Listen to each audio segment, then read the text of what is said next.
Dia, seu Adriles. Socialmente distantes, mas irmanados na alma, Paulo Matias. Bom dia. Bom tempo para nós todos.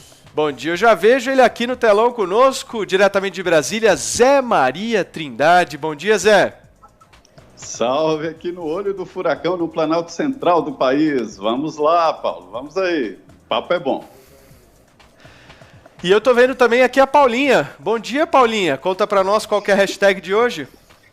Bom dia, Paulo. Tô por aqui. A hashtag é tradição, hashtag JP Morning Show, para você comentar, perguntar e participar do nosso programa de hoje.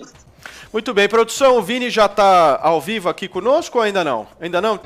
Uhul! Então vamos seguir o Só curso um aqui do programa. Paulo Matias. Pessoal, vamos começar. Quer falar? Paula Carvalho estava com um vison maravilhoso aqui na pré-imagem. Eu gostaria que ela colocasse, porque ela estava linda, estava soberbamente maravilhosa.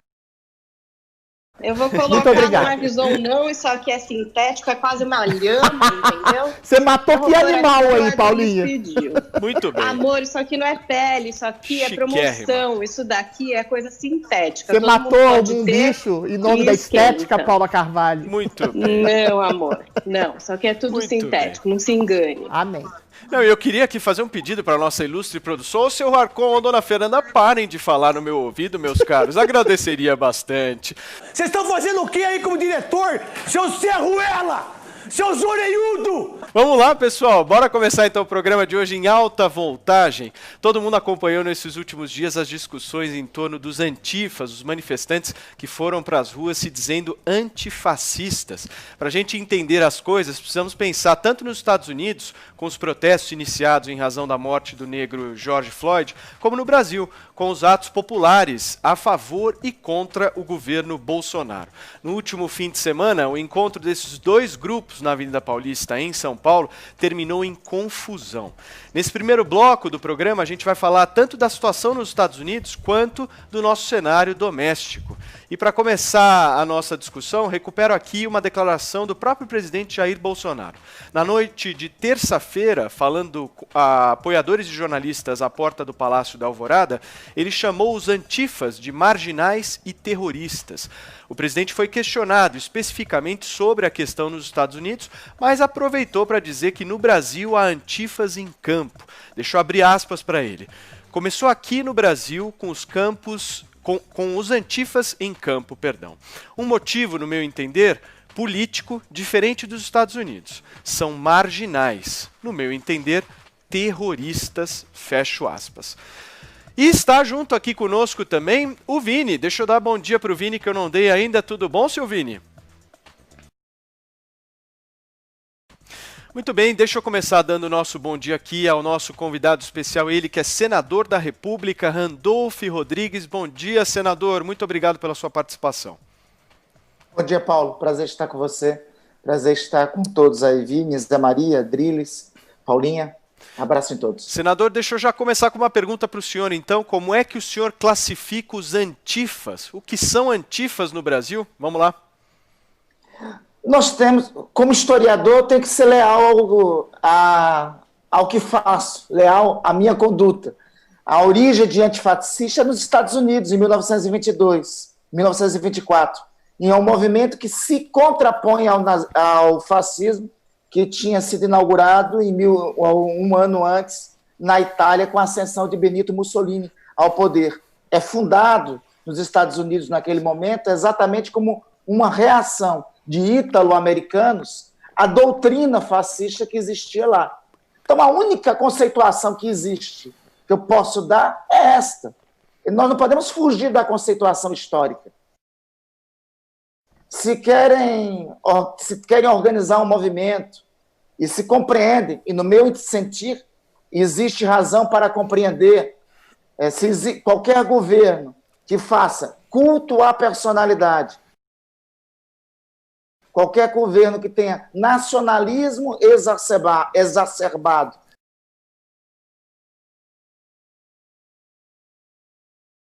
qualquer governo que tenha pretensões de amordaçar a imprensa,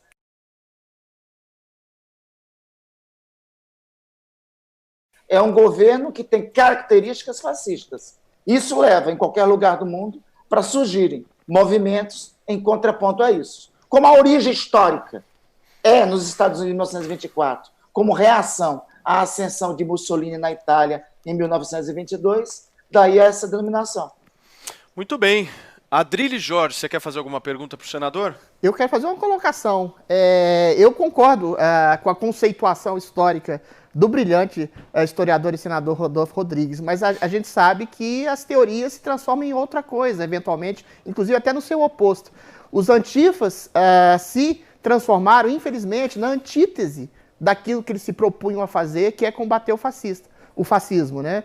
Eles se transformaram, de certa forma, em fascismo, porque eles enxergam, né, uma apropriação de nomenclatura. Eles enxergam o fascismo em qualquer coisa que não seja o princípio de uma extrema esquerda que eles defendem como conceito. E essa extrema esquerda, já que já atuou na Itália nos anos 70, que atua hoje nos Estados Unidos nesse protesto contra racismo, que extrapolaram a pauta, né, vem qualquer coisa, ou propriedade, ou bancos, ou instituições capitalistas, ou instituições como a mídia, o Estado, como empecilhos para o domínio de uma extrema esquerda, inclusive o próprio conceito de Estado. Eles querem promover, e estão promovendo, né, nos Estados Unidos e em algumas partes do mundo, uma espécie de desordenamento social. E o que eles fazem para isso? Eles arregimentam pessoas que têm algum tipo de ressentimento, agressividade, pessoas perdidas na vida, e canalizam esse sentimento de frustração pessoal para uma raiva incontida contra aquilo que sequer eles conceituam e sabem exatamente o que é e percebem como fascismo.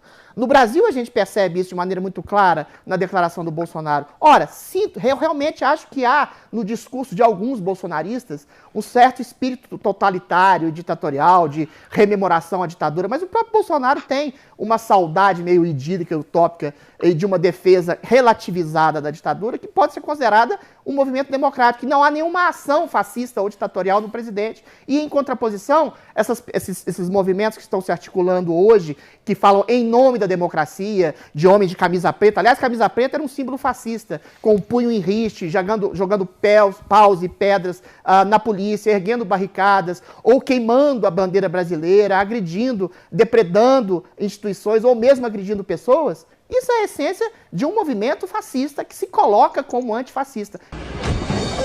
Então, os antifas hoje são essencialmente aquilo que eles dizem combater, que é o fascismo. Muito bem. Senador Randolph, o senhor quer comentar alguma coisa da fala do Adrilles? O senhor concorda, discorda? Como é que é? Olha só, eu acho um eufemismo dizer que a postura do presidente Bolsonaro é um fascismo relativizado. Não, eu não falei isso também. Nem isso eu falei. Adrilles, se você quiser ficar o programa todo só seu. Eu não faço questão. Vamos lá, senador. Vamos lá. Vamos lá. Eu acho eufemismo tratar o bolsonarismo de um fascismo relativizado. Nós temos que recuperar quais são as características do fascismo. Culto à personalidade. Tem no Brasil? Eu acho que tem.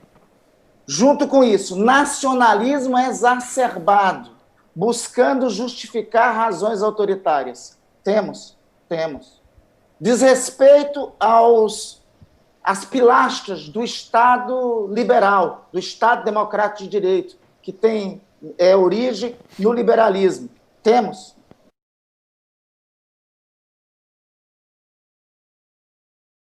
Ora, manifestações anti-Congresso, anti-Supremo Tribunal Federal. Para não irmos longe, uma colega de vocês daqui da Jovem Pan, que vocês devem ter profundo respeito a ela, Thaís Oyama. Não, nada a ver, irmão. Thaís Oyama. Além disso, ataque a minorias. Ataque a minorias. O que nós temos no governo Bolsonaro é eleger um inimigo e dizer que os males de todos os problemas, o responsável por todos os males é esse inimigo.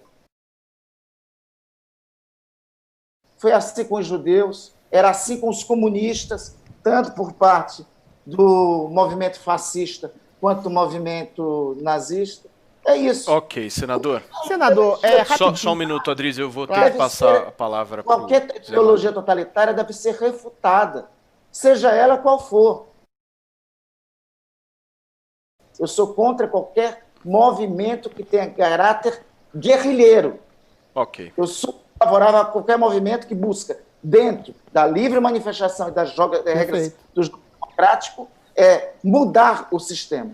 Por isso eu não posso concordar com qualquer tipo de movimento que, ao mesmo tempo, tenta agredir as instituições e tenta superar o Estado democrático de direito. Perfeito. Ok, senador, me permita só... Apoia o presidente Bolsonaro, buscam isso. Ok. Senador, me permita só agora colocar na nossa conversa aqui, no nosso debate, o Zé Maria, que o senhor mesmo citou, fazer uma pergunta para o Zé. Zé, como é que o presidente Bolsonaro está avaliando essas possíveis manifestações? E se você quiser fazer uma pergunta ao senador Randolph também, fica à vontade, Zé. Pois é, olha, estou sentindo falta aqui dessa convivência, do olho no olho, das entrevistas lá, do quebra-queixo do Salão Azul do Senado Federal.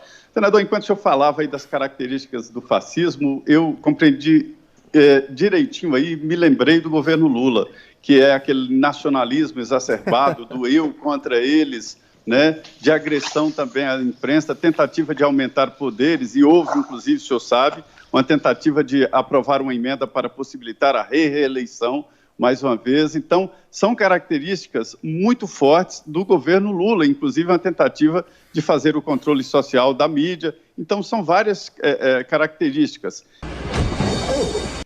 Eu estranho no momento, Paulo, é o seguinte: há uma apropriação de frases, há uma apropriação de nomes e para uma verdade absoluta. Isso me lembra muito o Gabriel Garcia Marques, quando o Buendia disse, diante de um trabalho dos conservadores em recolher armas em Macondo, e ele disse: se algum dia na vida eu tiver que ser alguma coisa na política, eu vou ser liberal.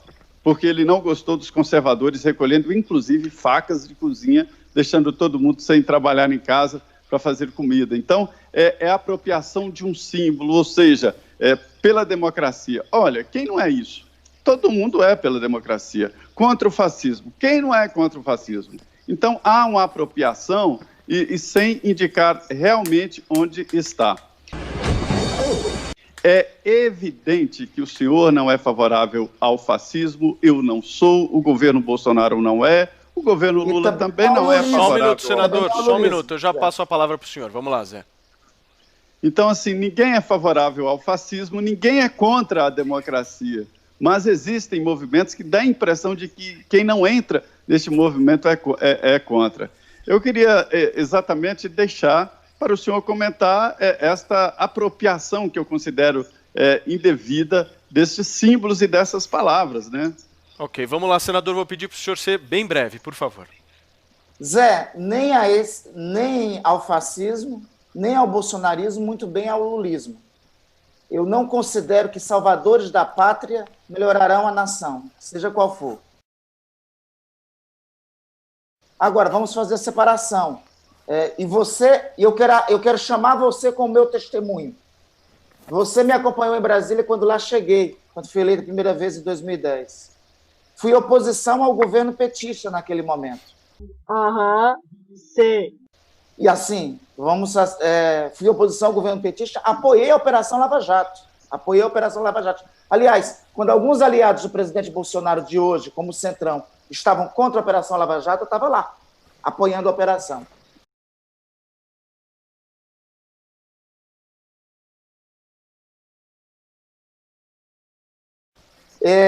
E agora, vamos testemunhar uma coisa.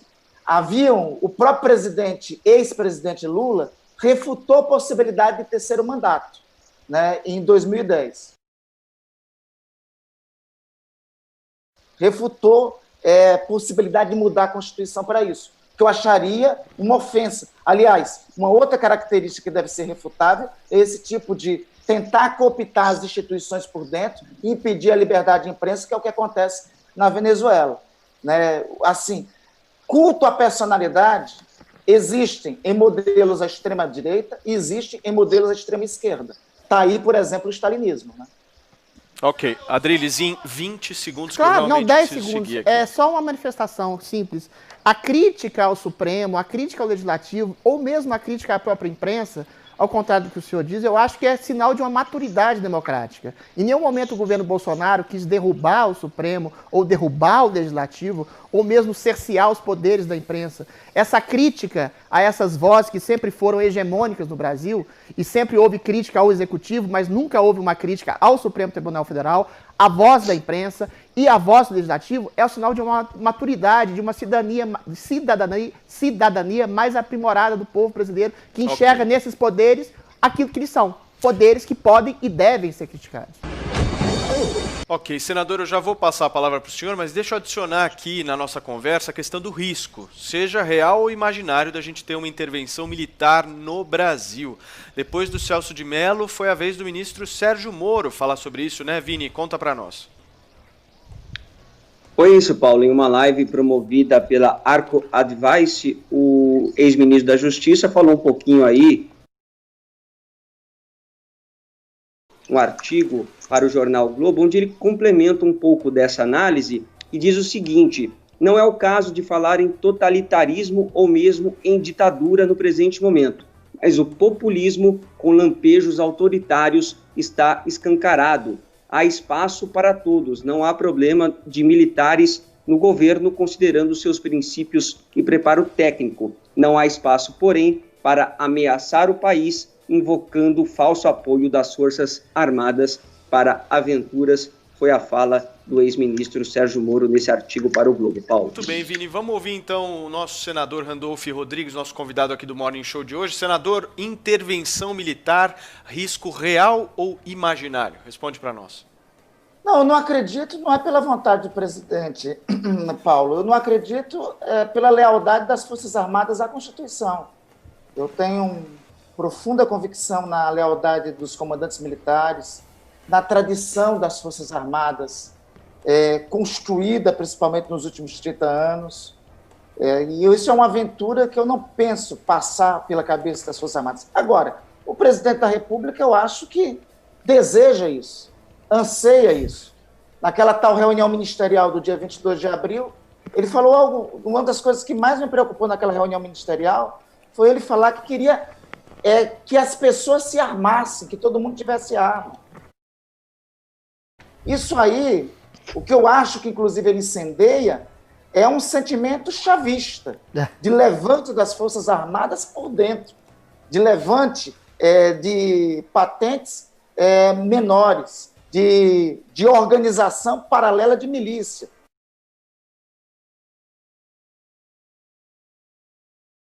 Inclusive, ele tem identidade. Quanto ao que foi também formulado aí, veja, o William falou sobre discordar do Supremo. Eu posso falar isso com autoridade, William. Eu assinei a CPI da Lava Toga. O filho do presidente não assinou, o Flávio Bolsonaro. Eu assinei. Eu acho que a gente pode discordar e pode discordar em um Estado democrático de direito. Agora, no Estado democrático de direito, o Supremo Tribunal Federal, quando você não concorda com a decisão judicial, você se recorre dessas decisões judiciais através do devido processo legal. Você não incita marcha contra o Supremo. É fascismo que faz isso. O senador, quando deixa eu só te fazer uma pergunta. Das ações de dentro do Congresso. Deixa eu só, emendando no que você está dizendo, uma dúvida que eu tenho, acho que muita gente que está nos assistindo também tem essa dúvida. A Rede, o seu partido, desistiu da ação que estava promovendo contra o inquérito das fake news. O que aconteceu, senador? Na verdade, formalmente, a desistência não pode ocorrer porque não cabe desistência de ação de descumprimento de preceito fundamental. Tanto é que o julgamento existirá. Nós continuaremos a ter o julgamento. Vamos situar, Paulo, duas coisas em relação a esse julgamento, a essa situação. Por que a Rede moveu a DPF? Porque a origem foi um ato de censura, que é por nós condenável, que foi a censura à revista Antagonista e à revista Cruzoé. Hoje, por que pensamos diferente? Porque o único mecanismo a combater está sendo essa investigação contra a qual o presidente da República está se levantando, um único mecanismo para combater o que eu considero que é um dos crimes contra a democracia, que é o esquema de fake news, que já matou gente no meio dessa pandemia, espalhando mentiras, no meio dessa pandemia. Ok. Então, o instrumento de combate, no meu entender, é esse. Hoje, o único que temos com eficiência é este inquérito. Ok, eu vou, Vini, vou pedir só um pouquinho a sua paciência, eu só preciso passar a palavra para o Adriles, para o Zé, e em seguida eu passo para você. Vamos lá, Adriles. Senador, é interessante o senhor citar a fala do Bolsonaro, em que ele, no vídeo, né, que foi de maneira absurda divulgado, que não tinha nada a ver com o inquérito da interferência possível na Polícia Federal, em que ele diz, em que ele brada aos palavrões e berros, realmente, uma defesa incondicional da liberdade do cidadão contra a opressão do Estado. O senhor deve bem saber que todas as ditaduras desarmaram os cidadãos, né? O que ele falava ali realmente era um brado contra a opressão e tirania de governantes que estavam inibindo a ação de ir e vir de cidadão, a liberdade de expressão, estavam arrastando as pessoas, fechando comércios contra o direito ao trabalho livre do cidadão. Isso é a coisa mais antifascista e antiditatorial. O problema é exatamente que pecham o selo de fascista, ou até de nazista, como o Celso de Mello diz, comparando o governo absurdamente à República de Weimar, da ascensão do nazismo, né, quando não há nenhum tipo de ação ditatorial do presidente. E quando, nessa pecha autoritária de impor o nazifascismo absurdo no governo Bolsonaro, cerceiam os poderes dele, né? Cerceiam os poderes de combate à pandemia, tentam apreender o celular do presidente, cerceiam o direito, que é uma prerrogativa dele, de nomear o chefe da Polícia Federal, e outras coisas. Tudo baseado nessa cola absurda de um governo nazifascista no governo Bolsonaro. Então, o que ele faz é simplesmente se proteger de um cerceamento de uma autoridade absolutamente legal de um governo executivo, dada esse conluio absurdo das pessoas, de gente do Legislativo e gente do Judiciário, sobretudo do Supremo, de tentar cercear os poderes do presidente, atribuindo-lhe uma pecha absurda de fascista. Não há uma única atitude autoritária de perseguição a minorias ou a liberdade de expressão Adriles, da parte do Bolsonaro. Eu preciso ouvir os outros companheiros. Vamos lá. Zé Maria. É interessante que essa história da formação do governo, o senador, o senhor sabe como funciona, um deputado do Rio Grande do Sul chegou aqui em Brasília para montar o gabinete, ele fez uma seleção e achou um currículo bom de um anão. Então, ele contratou o anão, sem preconceito e tal. Só que ele tinha que contratar 6 outros funcionários. E aí ele não conhecia ninguém em Brasília, gostou do primeiro, né, o anão. Aí ele disse o seguinte, eu gostaria que você escolhesse os outros funcionários do gabinete e foi para o Rio Grande do Sul. Quando ele voltou na semana seguinte, o anão contratou outros 6 anões, ele só conhecia anões. Então, é mais ou menos assim, o ex-presidente Lula, se você for dar uma olhada ali nos ministros dele, são ex-participantes, guerrilheiros, que alguns consideram terroristas, né? Inclusive a ex-presidente Dilma, e pessoas sindicalistas, né? E assim por diante. Agora, o artigo 142, eu não diria não garante, rejeita qualquer possibilidade de intervenção militar, e acho isso muito claro, sim. Perfeito. Zé, vamos ouvir então a pergunta do Vini. Vini, bem curtinho para o senador responder, porque eu preciso emendar num outro assunto da Paulinha. Vamos lá.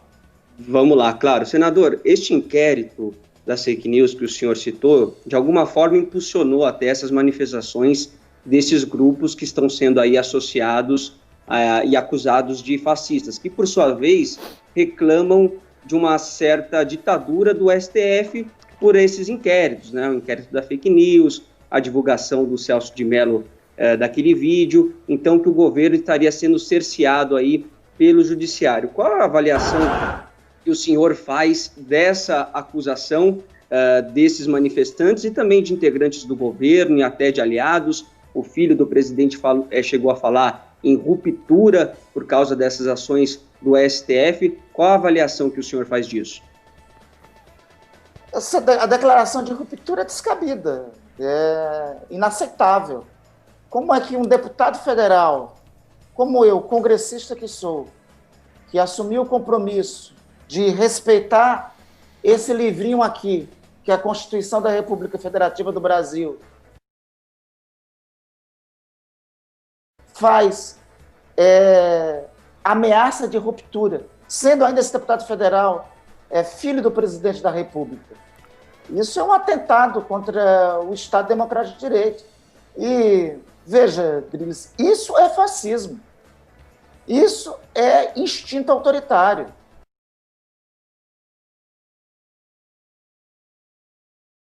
Só dizer uma coisa assim bem claro. Não é verdade do ponto de vista histórico que o princípio, a característica de governos é desarmar a população. Não! Ditaduras. O regime nazista armou as SS, armou uma milícia. Mas isso não é o cidadão, senador. O fascismo armou uma organização miliciana. Mas isso é exército. Essas organizações... Você pode... Quando você quiser falar, fique à vontade. Adriles, vamos lá. Senador, por favor, então, conclua. Olha só. É errada essa caracterização do ponto de vista histórico. O fascismo e o nazismo tinham as suas milícias e aí se apoderaram do Estado. Ok, então, senador. Mas isso são polícias oficiais, senador. As pessoas sem armas, senador Randolph. terem as pessoas sem armas, é um princípio do Estado Democrático de Direito. Não. As armas estarem sob o monopólio das forças do Estado. É um direito do cidadão, deputado. Para se levantar contra governadores e prefeitos, o presidente da República propôs isso. Isso é um atentado. Senador Adriles, segunda emenda americana é direito do cidadão se armar contra a opressão e tirania de um possível Estado autoritário. Senador e Adriles, vou pedir a compreensão dos senhores. Faz a especificação dos crimes de responsabilidade está esse. Deixa eu pedir a compreensão dos senhores que a gente precisa seguir aqui o programa, senador. Vamos lá, então. Deixa eu avançar aqui um pouco mais no caso do George Floyd. Paulinha, eu queria voltar na questão daquele debate das manifestações antifascistas, para a gente fazer um pouquinho mais de debate, a gente tem um tempinho aqui nesse segundo bloco para isso. Senador, a impressão minha, eu queria que o senhor me respondesse, ou a falta de engajamento, de mobilização popular da esquerda fez a esquerda brasileira se aproximar dessas torcidas organizadas para aí sim conseguir fazer algum tipo de mobilização popular. E aí uma outra pergunta que eu queria encaixar nessa para o senhor é a seguinte: essas torcidas organizadas não têm um histórico de bons feitos, né? Se a gente for discutir aqui o histórico dessas pessoas, de qualquer time, eu sou corintiano e vejo também a minha torcida nesse sentido, como palmeirenses enxergam, São Paulinos, santistas, enfim, essas torcidas organizadas e essa aproximação da esquerda com essas torcidas organizadas, como é que o senhor enxerga? E uma pergunta para complementar essa é a seguinte: a gente pode enquadrar essas pessoas, essas organizações que depredaram patrimônio público, privado, como milícias? Primeiro, Paulo, deixa eu dizer o seguinte. Eu acho que não é o momento de falarmos em qualquer tipo de manifestação de rua. De qualquer tipo. Nem aquelas que o presidente da República chama antidemocraticamente todo domingo, lá em Brasília, ofendendo as instituições e propondo a ruptura democrática. Sim. Esse é o momento de nós cuidarmos das pessoas. Paulo, ontem, 1.300 brasileiros perderam a vida por conta da pandemia. 1.300 famílias brasileiras foram despedaçadas. Nós já temos mais de 32 mil famílias, números oficiais, sem falar a subnotificação, que aí aumenta, lamentavelmente, esse número. Senador, mas não é o que a esquerda brasileira hoje promove, né?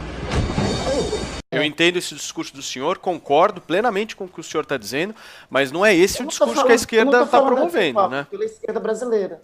Você acha que você não me convidou para falar pela esquerda brasileira? Não, de maneira nenhuma. Nós fizemos aqui um convite para ouvi-lo. Eu estou falando. Então, para ouvi-lo, para me ouvir, deixa eu te falar como parlamentar. E o que eu acho que é importante para o Brasil. Nesse momento importante para o Brasil e para os brasileiros é salvar vidas. É que as pessoas fiquem em casa. É que o presidente da República pare de conflitos.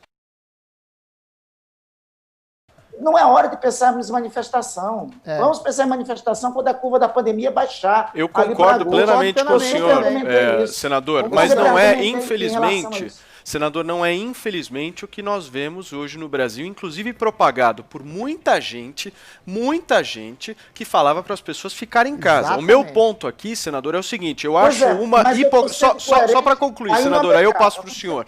Só para eu poder concluir. Eu acho só, senador, uma hipocrisia essa história que eu estou vendo aqui no país, e eu acho que muita gente que nos assiste também enxerga isso, de muita gente que falava, fica em casa, fica em casa, fica em casa, agora, de repente, fala, sai de casa, vai pra rua. Não estou dizendo que o senhor disse isso, tá, senador? Eu estou só expondo aqui uma certa hipocrisia de uma parcela significativa, inclusive da classe política, jornalística brasileira, Exatamente. que hoje fazem o mal nesse combate à pandemia, ajudando a achar lindo e maravilhoso, exatamente como o senhor disse, das pessoas saírem nas ruas para protestar num momento exatamente como esse, senador. Perfeito. Então, eu acho que o momento é de enfrentar a pandemia. Todos, a começar pelo presidente da República. Aliás, desde março, quando a pandemia chegou por aqui, que foi destinado ao enfrentamento da pandemia. Ok. Senador, vamos ouvir a pergunta do Adriles. Senador. Vamos lá. Oi? Pode Mas falar. assim, senador, eu gostaria de louvar a sua posição, que realmente não é da hegemônica realmente da esquerda brasileira, e diria mais, mundial. Porque o fique em casa, a apologia ao isolamento social, aqui eu tenho várias críticas, inclusive, não está sendo feita mais nem só no Brasil, nem em lugar nenhum no mundo. A mídia esqueceu completamente a crítica que fez às aglomerações incentivadas, sim, de maneira errônea, eu acho, pelo presidente Bolsonaro, e agora está louvando de maneira entusiástica qualquer tipo de manifestação antidemocrática, a favor, pseudamente, né, da democracia, anti-racismo, a favor da baderna. Ou seja, são aglomerações, senador, de centenas de milhares de pessoas, não só no Brasil, como no mundo. A mídia esqueceu, a esquerda esqueceu, e de alguma forma fica esse gosto, né, de hipocrisia. E agora, fazer só uma distinção, o senador. As manifestações a favor de Bolsonaro não foram exatamente organizadas por nenhum tipo de movimento social de direita. Sempre foram espontâneas, ao contrário dos movimentos sociais que, de alguma forma, incentivam o tempo inteiro esse tipo de manifestação, de passeata antidemocrática, lançando paus, pedras, queimando bandeiras, depredando instituições, depredando lugares e propriedades privadas, né, senador? Eu gostaria de perguntar para o senhor por que não há mais essa coisa visceral de uma esquerda que se une de maneira legítima sem que tenha que apelar a grupos de torcida organizada, a movimentos sociais, a movimentos sindicais. Parece que é sempre uma coisa de cima para baixo, que não vem do seio popular, né? Então parece que a esquerda brasileira se tornou artificial. Como é que a gente consegue ressuscitar uma esquerda realmente que zele por valores democráticos que vêm do próprio povo?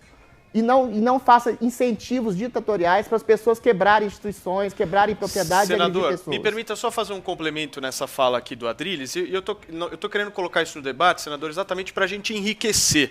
A nossa audiência que acompanha diretamente o noticiário brasileiro enxerga isso com clareza.